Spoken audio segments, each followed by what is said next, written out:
Bueno, hoy vamos a empezar el bloque de cadera, principalmente, y una de las patologías más importantes que ocurren en la cadera del ser humano y de los niños, ¿no es cierto?, es la displasia de cadera. Y yo les voy a hablar de la fisiopatología, de por qué ocurre o por qué se cree que ocurre esta enfermedad y cuáles son las maneras de diagnosticar esta enfermedad. Primero, y como siempre, hay que definir y para entender qué idioma estamos hablando, ¿no es cierto?, decir que la displasia del desarrollo de la cadera o enfermedad luxante de cadera, término acuñado por el doctor Reimann, papá, es el desarrollo inadecuado de la cadera por una falla en la osificación de la epífisis lateral del acetábulo. Ese cachito que se ve bonito en las radiografías, los niños con displasia no lo tienen. ¿Cuál es el grado máximo de esta enfermedad? Es la luxación congénita de cadera, la cual es la posición de la cabeza femoral, ya perdió toda relación con el acetábulo y está por allá lejos. Para que ustedes vean que esta enfermedad nos ha acompañado con la evolución del hombre, 350 años antes de Cristo ya, Hipócrates dijo, esta enfermedad es así y así, son los síntomas de la enfermedad de la displasia de cadera. Parré, 2000 años después, dice, debe ser un problema en el desarrollo acetabular. Después Dupuytren dice, esto ocurre en el feto. Y así los ortopedistas a lo largo de la historia han ido descubriendo y describiendo cosas de esta enfermedad. Inventaron en el año 1837 unos tratamientos que estiraban a los niños, las tracciones longitudinales, las reducciones en yeso, etc. Y es Ludloff, recién el siglo pasado, quien dice que la resolución de esta enfermedad puede ser quirúrgica y describe el abordaje medial de cadera, que es el abordaje de Ludloff. Como para que tengamos cosas claras, vamos a hablar de la embriología de la articulación, donde está el problema, ¿no es cierto? ¿Cuáles son los periodos críticos de posible falla en el desarrollo de la cadera? Y los estadios de Somerville, para que veamos cómo nosotros podemos incidir en el tratamiento. Entonces vamos a tener el periodo embrionario, ¿no es cierto?, que son los primeros dos meses de gestación, y luego el periodo fetal. En este comienzo, que es el periodo embrionario, en general, este periodo se dedica a diferenciar este acúmulo de células que venía de un óvulo o un espermio, que hicieron esta gastrulación, la morulita, qué sé yo, y empieza a hacer órganos. Y al final de este periodo termina la organogénesis, donde el ser humano va a tener todos los elementos de un ser humano adulto, ¿no es cierto? Aquí en la tercera semana, en la zona ventral empieza a haber una acumulación de estos como yemas de las extremidades superiores hacia la región ventral, ¿no es cierto?, de este gusanito embrión, ¿ya? Durante la cuarta semana, a nivel entre el sacro y la región lumbar, empieza a aparecer ya más clara la yema de la extremidad inferior. En la quinta semana, el tejido mesenquimal, que es este tejido fantástico que se puede convertir en cartílago, en hueso, lo que quiera, digamos, empieza ya a diferenciarse en segmentos para así tener ya en la sexta semana un esbozo de un hueso coxal, ¿no es cierto?, y un fémur.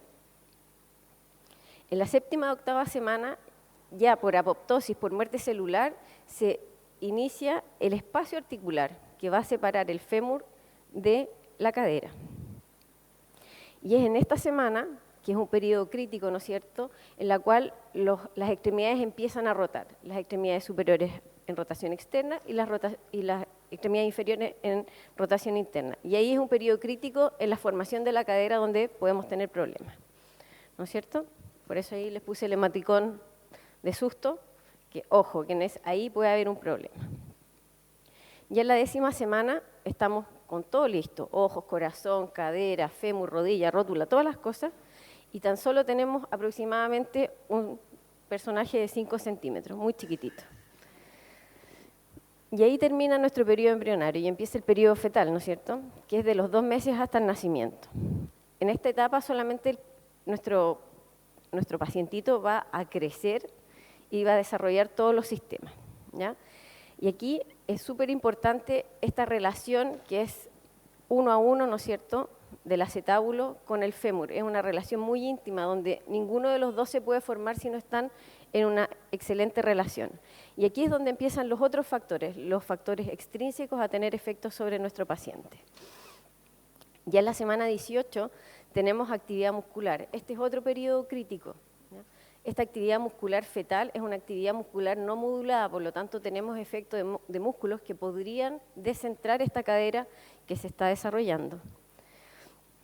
Ya en periodo final de la gestación tenemos el estrés mecánico, ¿no es cierto? Y todos los factores extrínsecos como embarazos gemelares, oligohidroamnios, cosas de espacio mecánico que van a influir en el desarrollo de la cadera, ¿no es cierto? Las posiciones anormales.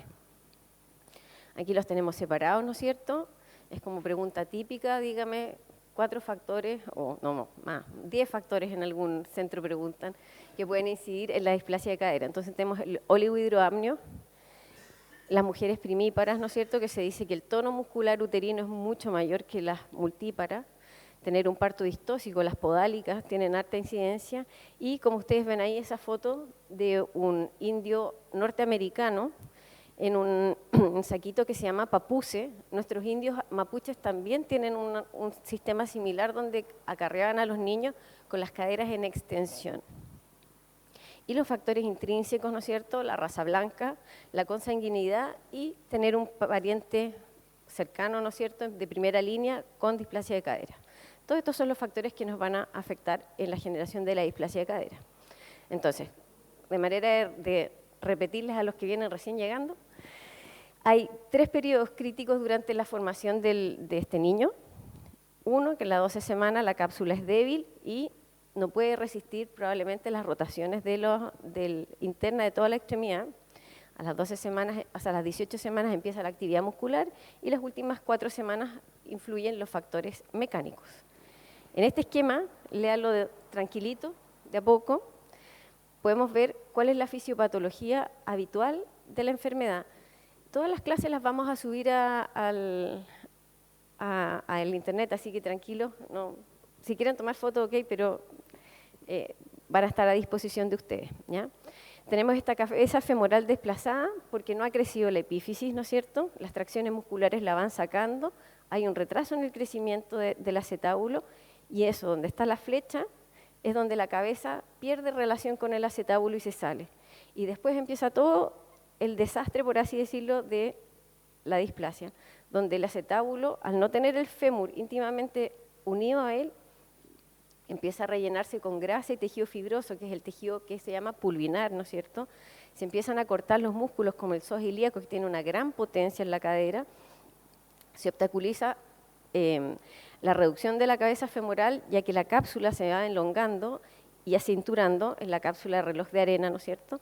Voy a tener una contractura en flexión de esa cadera, la luxación hacia posterior, una inestabilidad pélvica cuando el niño ya empieza a caminar, donde la pelvis se va hacia adelante porque no tiene sujeción, y obviamente la hiperlordosis lumbar que es secundaria a esta deformidad. Eso ya es cuando el niño ya se puede poner en 2 pies, ¿no es cierto? El punto que marqué ahí en rojo, es el punto de no retorno de la displasia. Y ahí es donde nosotros tenemos que llegar antes de eso.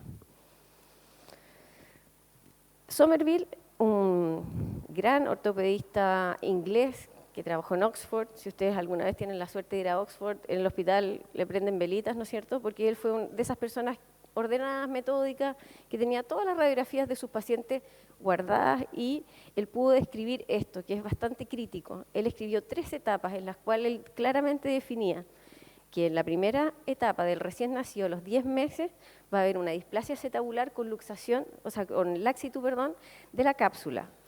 Si nosotros tratábamos a los niños hasta esa edad o durante esa etapa, teníamos casi un 90% de buenos resultados y cuando ya se nos pasaba a la segunda etapa, entre los 10 meses a los 4 años, ya iban a haber problemas, cambios estructurales, deformidad de la cabeza femoral, ¿no es cierto? Y sí o sí íbamos a tener que llegar a tratamientos cruentos, ¿ya? Quirúrgicos, abiertos. Después de los 4 años ya las luxaciones inveteradas ya tenían cambios irreversibles y los procedimientos que uno podría hacerle a una cadera sobre 4 años luxada son de resultados bastante inciertos y son solamente de cirugías de salvataje. Por lo tanto, tener claro una cosa, que la voy a repetir muchas veces, ¿no es cierto? Esta es una etapa 2 y una etapa 3. ¿qué es lo que nos importa, ¿no es cierto? Llegar a tiempo, llegar en un Somerville 1, ojalá lo más precoz posible. Por lo tanto, nuestra meta y lo que nosotros queremos entregarles a ustedes es que el diagnóstico precoz aquí es fundamental para tener buenos resultados finales. ¿Y cómo lo hacemos? Tenemos el examen físico, las imágenes. Bueno, vamos a ir por partes, ¿no es cierto? La limitación de la abducción. Sí, la limitación de la abducción me puede decir que podría tener displasia. No es específico, es más específico cuando la abducción es menor a 45 grados, pero nuestros pacientes nunca tienen 45 grados a menos que estén luxados, ¿no es cierto? Las maniobras de Ortolani y Barlow, hay que saber que después de los 3 meses, esta guagua se lo hicimos, tenía más de 3 meses, pero estaba bajo relajación muscular por la anestesia. Pero después de los 3 meses es muy difícil sacar un Ortolani y Barlow por las fuerzas musculares que desarrollan los niños, ¿ya? Y vamos a tener solamente un 12% de los casos de displasia con un Ortolani y Barlow. Por lo tanto, no nos sirve tanto para hacer un diagnóstico más general. Las asimetrías de pliegue, eso bórrenselo de la cabeza, no sirve, ¿ya? Tenemos falsos positivos por los niños obesos y falsos negativos por casos de luxaciones bilaterales que van a tener simetría en sus extremidades inferiores. El signo de Galeazzi no es 100% solo de la displasia de cadera. Pueden haber otras malformaciones que tengan Galeazzi positivo, ¿no es cierto? Y obviamente los signos tardíos, esto ya es lo que no queremos porque esta niñita es un Somerville 3, ¿no es cierto? Tiene una hiperlordosis lumbar porque tiene una luxación bilateral de cadera. Y la marcha de Trendelenburg, que sería una pena que nos llegara un paciente en estas condiciones, siendo que nosotros hacemos un gran esfuerzo por llegar al diagnóstico dentro de la primera etapa, ¿no es cierto? Si ustedes se fijan, el abdomen está abultado hacia adelante, tiene una hiperlordosis, camina bamboleándose. Esta niñita tenía una luxación bilateral de cadera. Por lo tanto, aquí el examen físico no nos sirve porque no es capaz de diagnosticar en forma precoz. Necesitamos imágenes. Entonces, si nosotros realmente queremos incidir en esta evolución de la enfermedad, tenemos que llegar temprano y con buenas imágenes. ¿Qué imágenes tenemos? Bueno, tenemos la ecografía de cadera, ¿no es cierto? Y la radiografía. Aquí tenemos un dibujo, ¿no es cierto?, de un libro de anatomía para que ustedes se hagan la idea cómo es la cadera, el cotilo, el fémur, todos los músculos que están alrededor, ¿no es cierto?, los ligamentos. Y esto es lo que te muestra una radiografía a los 3 meses. Solo lo que está osificado de lo que acabamos de ver, ¿se fijan? Entonces, la limitación de la radiografía es que tenemos que esperar hasta más o menos los 3 meses. Aún así, es un muy buen método para hacer diagnóstico, pero desde los 3 meses de vida. Y aquí tenemos una ecografía, que ustedes se fijan, es bastante similar al corte anatómico, porque muestra desde la piel hasta el hueso, muestra los músculos, muestra los segmentos que están todavía en forma de cartílago y que todavía no se han osificado. Muestra el labrum, la cabeza femoral, la fisis, etc. Y podemos hacer el diagnóstico precozmente. Para tener una buena ecografía de cadera, debo tener un método que sea estandarizado y que sea realmente un corte donde todos podamos hacer el mismo corte. Para eso, uno tiene que hacer la identificación anatómica de la foto que sacó, ¿no es cierto? Y tenemos que tener todos estos puntos, ¿no es cierto? El límite osteocartilaginoso, ¿no es cierto?, que es la fisis, la cabeza femoral, el repliegue capsular que está acá al lado, la cápsula articular, esta esquinita que es el labrum, todo lo que es la ceja de cartílago y tener un plano estándar. El hueso ilíaco tiene que estar recto, tengo que tener un refuerzo ecogénico fuerte en el borde inferior del ilion y tener mi labrum. Esas 3 cosas son sumamente importantes para tener lo que se llama el plano estándar, donde todos podemos hablar del mismo idioma. Y esta técnica la describió Graf ya en 1980, ¿ya? Hace harto rato atrás. Y es una técnica altamente reproducible. Él tiene estudios donde toma a una mamá del paciente, a un técnico de rayos y a un doctor. Y adivinen quiénes son los que hacen las mejores imágenes. La mamá. Porque a la mamá le dice, mire señora, tiene que ver el labrum, el corte del hueso ilíaco derecho y el borde inferior. Y las mamás, ¡pum!, hacían la imagen. En cambio los doctores le hacemos, no, así como por aquí, por allá, ¿se fijan? Pero en realidad es una técnica súper cuadrada, por así decirlo. Entonces, uno va a buscar el borde inferior y es de cúbito lateral, con el transductor lineal. Si ven una ecografía de caderas con un transductor convexo, chao, no sirve, ¿ya? Tenemos que tener un transductor de 7,5 Hz, ¿no es cierto?, para poder ver partes blandas en un paciente tan chiquitito, y buscamos, ¿no es cierto?, nuestro plano estándar. Por lo tanto, aquí de nuevo decimos que la edad de diagnóstico sí importa. Y el doctor Graf, después de 30 años, reevaluó sus pacientes tratados al inicio. De esta gente ya todos eran adultos, muchos nunca supieron que estaban luxados desde la infancia, ¿ya? Les hicieron tratamiento ortopédico a todos ellos, y en este tipo de examen no hay sobretratamiento porque no es algo subjetivo, es algo que es o no es. Aquí podemos ver un ejemplo, ¿no es cierto? Esta es una cadera normal, ¿no es cierto? Y esta es una cadera enferma. Ustedes se fijan acá que es como lo mismo que una... Por eso les puse la misma imagen, ¿no es cierto?, que es lo mismo que la pelvis que veíamos recién. Aquí marcamos los puntos de referencia para el plano estándar y aquí se mide. Un alfa sobre 60 es un alfa normal, ¿ya? Y aquí tenemos una radiografía de pelvis, que es lo que nosotros estamos más acostumbrados a ver, porque es nuestra trazadora del auge de displasia de cadera en Chile. Es una ley y todo niño nacido en Chile debe tener una radiografía a los 3 meses, ¿ya?